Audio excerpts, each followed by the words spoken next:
अस्सलामुअलैकुम, welcome to इल्मोरा। आज हमारा तीसरा लेक्चर है। आज जो टॉपिक हमने डिस्कस करने हैं वो है आर्टिफिशियल सिस्टम और उसके टाइप्स। पिछले लेक्चर में हमने नेचुरल सिस्टम्स को डीपली स्टडी किया था। आज हम आर्टिफिशियल सिस्टम्स को पढ़ेंगे। आर्टिफिशियल सिस्टम्स क्या होते हैं?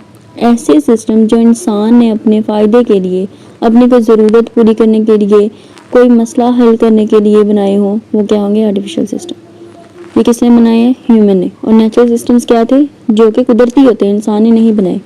और आर्टिफिशियल सिस्टम्स क्योंकि इंसान ने बनाए हैं तो इन्हें मैनेज करना, इन्हें अपडेट करना, इनमें कोई चेंजिंग करना, सब चीज़ें इंसान के कंट्रोल में है। इंसान ने अपनी ज़रूरतों के लिहाज से इन्वेंशंस की हैं। ये सारे इन्वेंशंस क्या हैं? Artificial systems. फॉर एग्जांपल, इंसान पहले एक जगह से दूसरी जगह जाने के लिए पैदल सफ़र करते थे। फिर उसे ज़रूरत महसूस हुई कि नई कोई चीज़ होनी चाहिए जिससे हम फास्टली ट्रैवल कर सकें। तो क्या बना दिया उन्होंने? व्हील, एक पहिया। पहले साइकिल बनी, साइकिल से फिर क्या बन गया? मोटरसाइकिल, फिर कार, और न जाने क्या क्या बना। इससे क्या हुआ? हमारी ट्रांसपोर्ट आसान हो गई। इसी तरह यूनाइटेड नेशन क्या है? एक ग्लोबल ऑर्गेनाइजेशन है जो कि सारे मुल्कों को मिलाकर बनी है। इसका क्या काम है? दो मुल्कों के दरमियान फॉर एग्जांपल कोई पॉलिटिकल झगड़ा है उसे निपटाना, कोई इकोनॉमिकल मतलब इक्तिसादी उनके कोई मसले चल रहे हैं उन्हें सॉल्व करना, उनके मुल्क के अंदर क्या आ रहा है कि कोई ऐसा मसला है जो वहाँ पे सॉल्व नहीं हो रहा तो यूनाइटेड नेशन सॉल्व करती है। ये मुख्तलिफ मुल्कों के मिलने से बनती है। ये है यूनाइटेड नेशंस। ऐसे ही न जाने कितने सिस्टम्स इंसान ने बनाए हैं और इन्हें फर्दर बहुत ज़्यादा टाइप्स में डिवाइड किया गया है। बुक में हमारी जो डिस्कस हुई हैं वो 3 टाइप्स हैं: knowledge systems, engineering systems and social systems.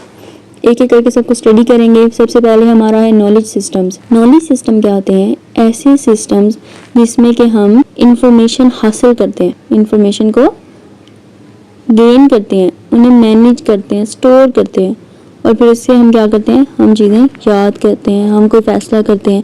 जाहिर सी बात है कि इस चीज़ का हमारे पास इल्म होगा तो हम उसके बारे में कुछ कह सकेंगे। ठीक है? जज है, उसने किसी चीज़ का फैसला करना है तो वो कहेगा सबसे पहले उसे बताया जाए कि बात है क्या, मामला क्या हुआ था। फिर सबूत और गवाहान को मद्देनजर रखते हुए वो अपना फैसला सुनाता है। तो ये किस बेसिस पे हुआ? उसने नॉलेज पहले हासिल किया, उसने पहले इल्म हासिल किया, फिर उसने उसे प्रोसेस किया कि क्या चीज़ सही है क्या नहीं, फिर उसने फैसला दिया। ऐसे ही नॉलेज सिस्टम्स होते हैं। पहले वो नॉलेज को गेन करते हैं, चीज़ को, डाटे को गेन करते हैं। डाटा एक रॉ फैक्ट होता है। डाटा और इन्फॉर्मेशन में आपको यहीं पे फ़र्क बता देती हूँ थोड़ा सा। डाटा क्या होता है? Raw fact and figures. बहुत ज़्यादा बुक है, फॉर एग्जांपल एक बुक है तो उसमें इतना कुछ लिखा हुआ है, हमारे तो वो काम का नहीं है सारे का सारा। ठीक है? वो क्या होगा? रॉ डाटा होगा वो, और हम उसमें से अपने काम की चीज़ निकालें। जैसे कि आपने नॉलेज सिस्टम के बारे में पढ़ना है तो आप उसमें से सिर्फ नॉलेज सिस्टम को निकालें तो ये क्या हो गया? आपका इंफॉर्मेशन। या फिर इतने ज़्यादा बच्चों के रिकॉर्ड हैं कि इनके इतने नंबर आए इसमें, इतने नंबर इसमें आए हैं, वो एक बिखरी हुई फॉर्मेट में पड़े हुए हैं लेकिन बाद में उनको टेबुलर फॉर्म में अरेंज कर दिया गया तो वो क्या हो गई? इंफॉर्मेशन प्रोसेस हो गई, उससे कोई मीनिंग अखज़ किया जा सकता है। ठीक है? ये होता है डाटा और इन्फॉर्मेशन। उम्मीद करती हूँ आपकी ये कन्फ्यूजन ज़रा दूर हो गई होगी। कि आगे फर्दर हैं टाइप्स 4 जो बुक में एक्सप्लेन की गई हैं। पहली है मैथमेटिक्स, फिर लॉजिक, फिर डाटाबेसेस और इंफॉर्मेशन मैनेजमेंट सिस्टम्स। एक एक करके सबको हम स्टडी करेंगे। पहली आती है मैथमेटिक्स। मैथमेटिक्स क्या होती है? जो कि शेप्स, नंबर्स, स्ट्रक्चर्स और डिफरेंट पैटर्न्स को स्टडी कर रही होती है। नंबर सब क्या होते हैं? 1 2 3 रोमन में भी आते हैं, इंग्लिश में भी हम लिखते हैं और मैथमेटिकल फॉर्म में भी लिखते हैं।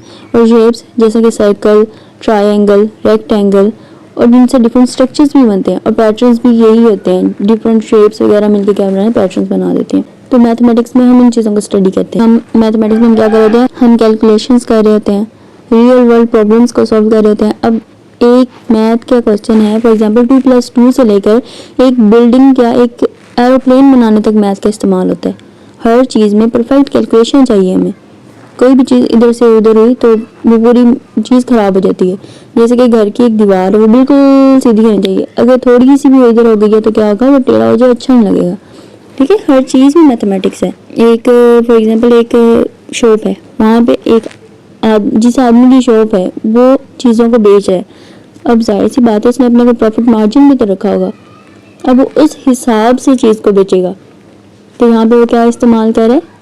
मैथ को इस्तेमाल कर रहा है। ठीक है? इसके बाद है लॉजिक। लॉजिक क्या होती है? हमारा क्रिटिकल थिंकिंग। हमारी क्रिटिकल थिंकिंग किसी चीज़ को लेकर उसके बारे में सही फैसला अखज़ करना, उसको सही से इवेल्युएट करना कि वो चीज़ है क्या, किस चीज़ का तज्ज़िया कर लेना और उसमें से बेहतरीन नताइज को अखज़ कर लेना। ठीक है, ये क्या होती है? लॉजिक। जैसे कि आप एक शॉप पर गए हैं, वहाँ पे लगा हुआ था सेल के by one get one free, और दूसरी जगह पे था कि एक शर्ट है 600 की, लेकिन उस पर कोई चीज़ फ्री नहीं है, कोई आइटम फ्री नहीं मिल रहा। अब आप कैसे फैसला करेंगे आप क्या खरीदें? आप अब देखेंगे कि जो दो चीज़ें मिल रही हैं, इकट्ठी शर्ट्स मिल रही हैं, उनकी क्वालिटी कैसी है। अगर उनकी क्वालिटी और जो एक शर्ट मिल रही है उनकी क्वालिटी में ज़मीन आसमान का फ़र्क हो, फिर आपने दो पे पैसे ज़्यादा करके क्या करना है? इतना आप 200 ज़्यादा डाल के दो अच्छी वाली शर्ट्स ले लें। वहाँ पे जाकर आप अपनी लॉजिक इस्तेमाल करेंगे। ऐसे हम लॉजिक को यूज़ कर रहे होते हैं। और उसके बाद हमारी है डेटाबेसेस। डेटाबेसेस क्या होती हैं? ये डाटा को स्टोर करने के लिए, उन्हें जमा करने के लिए, उन्हें महफूज करने के लिए, उन्हें ऑर्गेनाइज करके मैनेज करके रखने के लिए इस्तेमाल होती हैं। मतलब कि बहुत ज़्यादा डाटा है, वो बिखरा पड़ा है। जैसे कि एक लाइब्रेरी है, उसमें बहुत ज़्यादा बुक्स हों और वो ज़मीन पे ऐसे ही बिखरी पड़ी हों और आपने वहाँ से ढूंढनी हो, फॉर एग्जांपल आपने वहाँ से ढूंढनी हो इस्लामियात की एक बुक। ठीक है, अब आप क्या करेंगे? वो इतने झुरमुट में से ढूंढेंगे, ये कितना मुश्किल काम हो जाएगा। ऐसे ही लाइब्रेरी में क्या होते हैं? डिफरेंट सेक्शंस बनाए होते हैं, वहाँ पे आपको हर सेक्शन में उसके रिलेटेड बुक्स मिल जाती हैं। तो ये क्या होगा? डाटा को ऑर्गेनाइज करना हो गया। ऐसे ही कंप्यूटर में भी ऑर्गेनाइजेशंस होती हैं, जैसे कि MySQL से, इन चीज़ों से हम क्या करते हैं? डाटा को ऑर्गेनाइज करते हैं। इससे क्या होता है? हमें अपनी कम्प्लेक्स इन्फॉर्मेशन को इफेक्टिवली मैनेज कर लेते हैं। हमें जो चीज़ लेनी है हम उसे इफेक्टिवली हासिल कर लेते हैं और वो एक स्ट्रक्चर फॉर्मेट में हमारे पास पड़ी होती हैं। इससे क्या होता है? हमारा टाइम भी सेव होता है। ठीक है, उसके बाद है information management system. Information management system है जिसमें कि हम डाटा को ऑर्गेनाइज करते हैं, कलेक्ट करते हैं। इंफॉर्मेशन क्या होती है? मैंने आपको पहले बता दिया, जो कि प्रोसेस डाटा होता है। जैसे कि हॉस्पिटल्स होते हैं, हॉस्पिटल्स में बहुत ज़्यादा मरीज़ होते हैं। अब जाहिर सी बात है, हर मरीज़ का मसला और है, तो वो क्या करते हैं? हर मरीज़ का अलग एक बना लेते हैं टेबल, उसमें उसके एक्सपेंसेस, उसकी बीमारी, उसको क्या चीज़ें ज़रूरत है, वो क्या क्या उसके आगे प्रोसीजर होंगे, वो सारा कुछ लिख लेते हैं। इससे क्या होता है? बहुत उसका एड्रेस वगैरह हर चीज़ लिखी होती है। इससे क्या होता है? हर पेशेंट के डाटा को अलग अलग किया जाता है और प्रोसेसिंग आसान हो जाती है। जैसे कि एक क्लास है 9th क्लास, हर साल एक स्कूल या कॉलेज में 9th क्लास आती रहती है। अब ये तो नहीं है कि उन्होंने एक 9th की फाइल बनाई है, उसमें हर साल 9th के जो भी बच्चे आते हैं उनको ऐड कर देते हैं। नहीं, 9th का एक अलग अलमारी होगी फॉर एग्जांपल, उसमें हर बैच, जैसे कि अगर 2021 से 2023 तक था एक बैच, तो उसके सारे बच्चों की लिस्ट वहाँ पे होगी और उसके अलावा उनमें भी सेक्शंस बना के रखे होंगे। जैसे जैसे सेक्शंस में वो पढ़ते होंगे या जिन जिन सेक्शंस में वो होंगे, ये क्या होती है? इंफॉर्मेशन मैनेजमेंट सिस्टम होती है। फॉर एग्जाम्पल अब बाहर से कोई आ गया, वो उनसे कहे कि मुझे उस बैच की, फॉर एग्जांपल 2022 के बैच की मुझे फ़ाइल दिखाएं, तो वो जाके सीधा निकाल लेंगे। इससे क्या होगा? हमारी इन्फॉर्मेशन एक जगह पे फॉर्मेट में पड़ी हुई है, हमें उसे हासिल करना आसान है। ठीक है, उसके बाद है इंजीनियरिंग सिस्टम्स। ये क्या है? आर्टिफिशियल सिस्टम की दूसरी type, engineering system. Engineering systems क्या होते हैं? जो कि इंजीनियरिंग के प्रिंसिपल्स को यूज़ कर रहे होते हैं प्रॉब्लम्स को सॉल्व करने के लिए। अदर टाइप्स हैं, उन्हें हम एक एक करके स्टडी कर लेते हैं। सबसे पहले हम स्टडी करते हैं civil engineering system. Civil engineering system जो होते हैं वो आम रिहाइश गाँव, जैसे कि हम एक जगह पे रह रहे हैं, जैसे कि हमारी सिटी है, तो ये एक ऐसी जगह है जहाँ पे सब लोग मिलकर रह रहे हैं। ऐसी जगहों पे जो चीज़ें बिल्ड होती हैं वो सिविल इंजीनियर्स ने करनी होती हैं। जैसे कि ब्रिजेस हो गए, रोड्स हो गए। एक सिटी को मैनेज करना, उसके लिए हमें क्या चाहिए? दो फॉर एग्जांपल रोड्स हैं और उनके दरमियान में एक नहर है, और उनमें अब जाहिर सी बात है कुछ लोगों को इधर जाना होगा, कुछ लोगों को इधर से इधर आना होगा। अब वो क्या करेंगे? इस मसले को हल करने के लिए उन्होंने क्या बना दिए? ब्रिज बना दिए। ब्रिज अब किसने बनाया? सिविल इंजीनियर्स ने। ये किस में आ गया? सिविल इंजीनियरिंग सिस्टम्स में। रोड्स, हमें ट्रैवल करने के लिए, हर काम बाहर जाके करने के लिए रोड्स की ज़रूरत है। अगर ऐसे ही रोड्स हों, ऊपर हमारी कार वगैरह चलें, तो वो सारी चीज़ें ख़राब हो जाएँ और ऐसे डायरेक्टली ना हो कि हमने जाना कहाँ है, तो कितना मुश्किल हो जाएगा काम करना। तो ये सारी चीज़ें बनाना किसका काम होता है? सिविल इंजीनियर्स का। और ये पब्लिक यूज़ के लिए होते हैं, आम आवाम इन्हें इस्तेमाल करती है, जैसे कि अटक ब्रिज है इंडस रिवर पे क्रॉसिंग के लिए, ठीक है। उसके बाद है हमारा अगला mechanical engineering system. Mechanical engineering system जो होते हैं ये मैकेनिकल फोर्सेस को स्टडी कर रहे थे। मैकेनिकल फोर्सेस क्या होती हैं? जैसे कि जो भी चीज़ काम कर रही है ना, हरकत कर रही है, वो मैकेनिक्स में आ रही होती है, ठीक है। अब यही चीज़ें टेक्नोलॉजी में अगर आ जाए, अगर ये इंजीनियरिंग में आ जाए तो क्या चीज़ें इनमें आ जाएंगी? जैसे कि रोबोट्स आ गए, और इसके अलावा रोबोटिक आर्म्स। रोबोटिक आर्म्स क्या होती हैं? फैक्ट्रीज़ जो होती हैं बड़ी बड़ी, वहाँ पर जाहिर सी बात है इतने वर्कर्स हायर नहीं कर सकते जो इतनी परफेक्ट पैकिंग करें, और इस काम का आसान उन्होंने बनाना होता है। वो क्या करते हैं? रोबोटिक आर्म्स को इंस्टॉल करते हैं। रोबोटिक आर्म्स क्या करती हैं? चीज़ों को पैक करती हैं, ठीक है। और उसके बाद है chemical engineering system. Chemical engineering systems क्या होते हैं? जो कि खाम माल को एक कारआमद चीज़ में कन्वर्ट करते हैं। किन बेसिस पे? केमिकल प्रोसेसेस, केमिकल रिएक्शंस की बेसिस पे। अब फॉर एग्जांपल हमारा पानी है, गंदा पानी, अब हमें उसे साफ़ करना है। हम कैसे साफ़ करते हैं? वाटर प्यूरिफिकेशन प्लांट में। उसमें क्या हो रहे थे? केमिकल्स यूज़ हो रहे थे। केमिकल्स क्या करते हैं? उनमें से जो गंदगी है पानी में से वो बाहर निकाल देते हैं और हमें साफ़ पानी दे देते हैं। तो ये क्या है? Chemical engineering system. उसके बाद आ जाता है electrical engineering system. Electrical engineering system क्या होता है? इसके नाम से पता चल रहा है ये इलेक्ट्रिसिटी को इन्वॉल्व करेगा। इलेक्ट्रिसिटी और इलेक्ट्रोमैग्नेटिज्म। इलेक्ट्रोमैग्नेटिज्म और इलेक्ट्रिसिटी आप एक ही चीज़ ले लें, बाकी आप इसे फिजिक्स में पढ़ लेंगे। इलेक्ट्रिसिटी और इलेक्ट्रोमैग्नेटिज्म में ये ऐसे इन्वॉल्व कर रहा होता है कि इसमें जितनी भी इलेक्ट्रिकल चीज़ें बननी होती हैं वो इसमें आ रही होती हैं। इलेक्ट्रिसिटी बेस्ड जो भी चीज़ बन रही है वो इलेक्ट्रिकल इंजीनियरिंग सिस्टम में आ रही है। जैसे कि आजकल सीसीटीवी कैमरास लगे होते हैं, उन्हें कैसे ऑन ऑफ कर रहे होते हैं हम अपने मोबाइल के साथ। तो ये क्या है? इलेक्ट्रिकल इंजीनियरिंग सिस्टम है जिसने कि कनेक्ट कर दिया है डिफरेंट चीज़ों को। अब हमारा टीवी है, ये भी एक इलेक्ट्रिसिटी से चलने वाली चीज़ है, तो ये भी किस में आ रहा है? इलेक्ट्रिकल इंजीनियरिंग सिस्टम में, ठीक है। जो भी चीज़ें इलेक्ट्रिसिटी इन्वॉल्व करेंगी वो किस में आ जाएंगी? इलेक्ट्रिकल इंजीनियरिंग सिस्टम में। उसके बाद है software engineering system. Software engineering system वो होते हैं जो ऐसी प्रोग्राम्स, ऐसे एप्लीकेशंस बिल्ड करते हैं जो कि हम अपने लैपटॉप्स, मोबाइल्स वगैरह पे यूज़ करते हैं। इन्होंने वो चीज़ें बनानी होती है, उन्हें मैनेज करना होता है। अब ये हमारी डिजिटल प्रॉब्लम्स को सॉल्व करते हैं। हमारे प्रॉब्लम्स जो डिजिटल प्रॉब्लम्स हैं उन्हें सॉल्व करेंगे और हमारे प्रॉब्लम्स को डिजिटली सॉल्व करेंगे।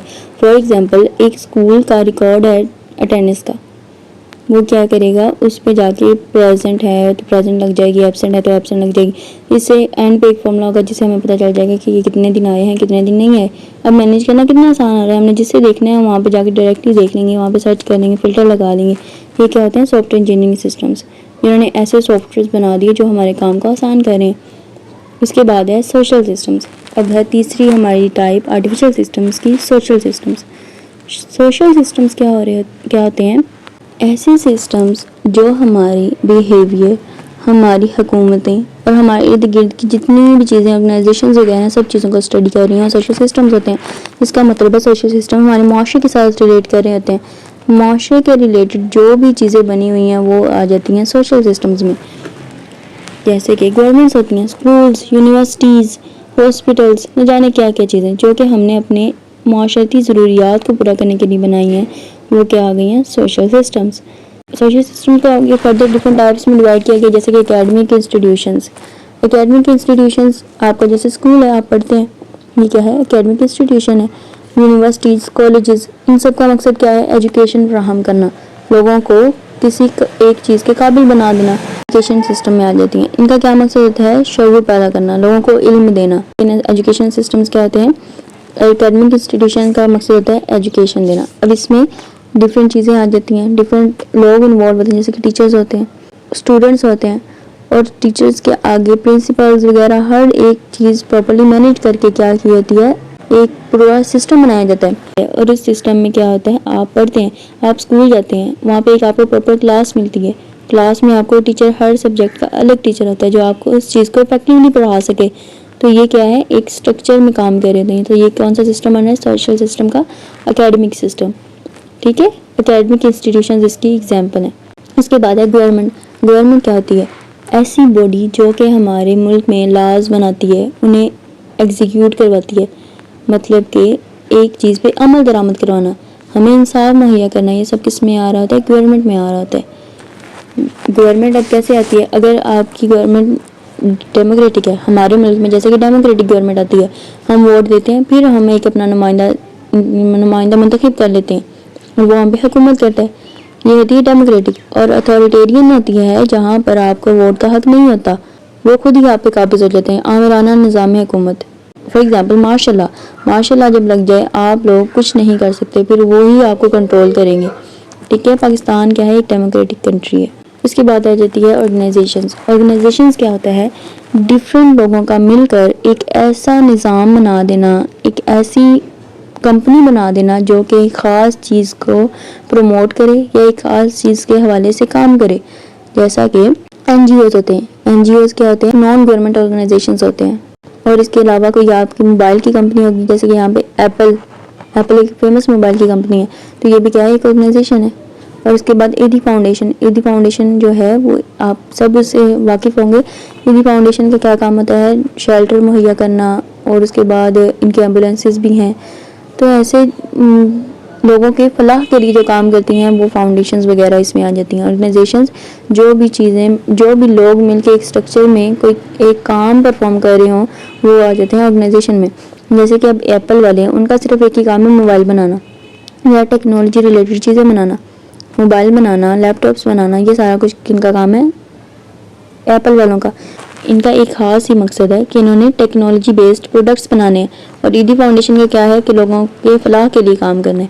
ऐसे ऑर्गेनाइजेशंस का डिफरेंट पर्पस होता है। आज हमने सारी चीज़ों को डीपली स्टडी कर लिया है, उम्मीद करती हूँ आपको समझ आई होगी, लेकिन एक दफ़ा फिर आपको शॉर्ट बता देती हूँ कि आज हमने क्या क्या पढ़ा। आज हमने आर्टिफिशियल सिस्टम पढ़े जो कि मैन मेड होते हैं जो सिस्टम्स, और उसके बाद हमने उसकी टाइप्स पढ़ी नॉलेज सिस्टम्स, जो कि हमारे नॉलेज लर्निंग और चीज़ों को मैनेज करने को रिलेट कर रहे होते हैं। उसके बाद इंजीनियरिंग सिस्टम में हमारे सिविल, मैकेनिकल एक्सेट्रा आ जाते हैं। और सोशल सिस्टम्स में हमारी एकेडमीज़, हमारी ऑर्गेनाइजेशंस और गवर्नमेंट वगैरह आ जाते हैं।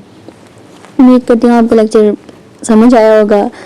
अगर आपकी फिर भी कोई क्यूरी है, कोई क्वेश्चन है, तो प्लीज़ कमेंट सेक्शन में ज़रूर बताएं, अपने दोस्तों के साथ शेयर करें। मिलते हैं अगले लेक्चर में। अल्लाह हाफिज़।